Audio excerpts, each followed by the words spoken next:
Hey hello guys, దొడ్డు ఉప్మా రవ్వ ఎలా చేసుకోవాలో చూద్దాము. ఫస్ట్ ప్యాన్ పెట్టుకొని దొడ్డు ఉప్మా రవ్వ వేసుకొని వేయించుకోండి. 5 to 10 minutes సిమ్లోనే ఉంచుకోండి. హై ఫ్లేమ్లో అస్సలు పెట్టకండి, పెట్టారంటే మాడిపోతుంది. సిమ్లో పెట్టుకుంటేనే మంచిది, మాడకుండా ఉంటుంది. ఫస్ట్ ప్యాన్ పెట్టుకొని ప్యాన్లో 3 tablespoon ఆయిల్ వేసుకోండి. ఆయిల్ వేసుకున్నాక పల్లీలు వేసుకోండి. నేనైతే 2 పిరికిళ్ళు వేసుకున్నాను పల్లీలు. మీకు తగినన్ని ఎన్ని అయితే అన్ని వేసుకోండి. తర్వాత శనగపప్పు వేసుకున్నాను. ఒక 2 tablespoon వేసుకున్నాను శనగపప్పు. మీకు ఎన్నైతే అన్ని వేసుకోండి. తర్వాత మినప్పప్పు వేసుకున్నాను. మినప్పప్పు కూడా 2 tablespoon వేసుకున్నాను. ఫస్ట్ ఇవి వేసుకుంటే కొంచెం బాగుంటుంది. తర్వాత జీలకర్ర వేసుకున్నాను 1 spoon. తర్వాత ఆవాలు వేసుకున్నాను. తర్వాత జీడిపప్పు వేసుకున్నాను. జీడిపప్పు వేసుకుంటే బాగుంటుంది, టేస్ట్ అయితే సూపర్ ఉంటుంది. మీరు కూడా ట్రై చేయండి ఒకసారి. దొడ్డు ఉప్మాలో జీడిపప్పు వేసుకొని, సన్న ఉప్మాలో బొంబాయి రవ్వలో కూడా వేస్తారు జీడిపప్పు, దీంట్లో కూడా వేసుకోండి, బాగుంటుంది. ఇవి కొంచెం గోలిన తర్వాత పచ్చిమిర్చి వేసుకోండి. నేను ఒక 6-5 తీసుకున్నాను. మీకు తగినన్ని ఎన్ని అయితే అన్ని తీసుకోండి. జాగ్రత్త కలబెట్టుకోండి, మీద పడుతుంది నూనె. తర్వాత ఆనియన్స్ వేసుకోండి. నేను ఒక ఆనియన్ తీసుకున్నాను. తర్వాత క్యారెట్ తీసుకున్నాను. క్యారెట్ వేయండి. కొంచెం మిర్చి ఉల్లిగడ్డ గోలిన తర్వాత క్యారెట్ వేయండి.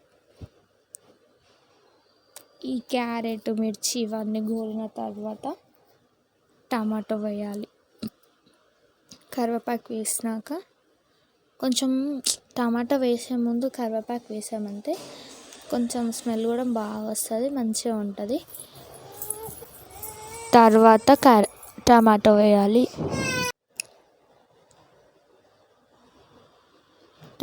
నేను 2 టమాటో తీసుకున్నాను.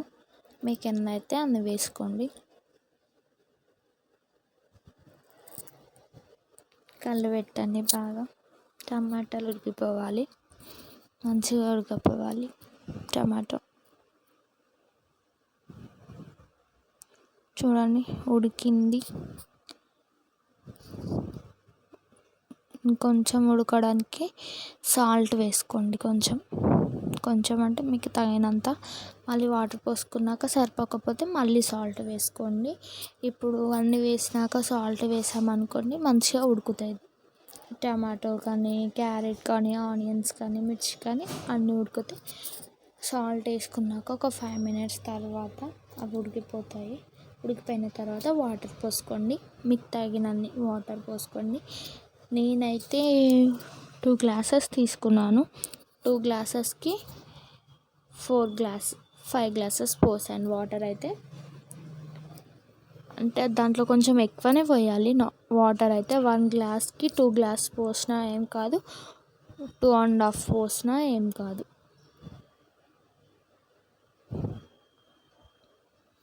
చూడండి అవి మరుగుతున్నప్పుడు ఇక రవ్వ వేసుకోవాలి.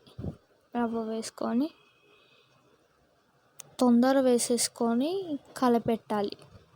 అప్పుడు ఉడుకుతున్నప్పుడు రవ్వ పోసేటప్పుడు అయితే సిమ్లో పెట్టండి. లేకపోతే హై ఫ్లేమ్లో పెట్టారనుకోండి, అది ఉప్మా ఉడుకుతుంది కదా, ఇట్లా పైకి పొంగేసి వచ్చి మీద పడుతుంది. రెడీ అయిపోయిందండి దొడ్డు ఉప్మా రవ్వ. ఇది కనుక మీకు నచ్చినట్లయితే నా ఛానల్ని సబ్స్క్రైబ్ చేయండి, గంట సింబల్ నొక్కండి, లైక్ చేయండి, షేర్ చేయండి. Thank you for watching.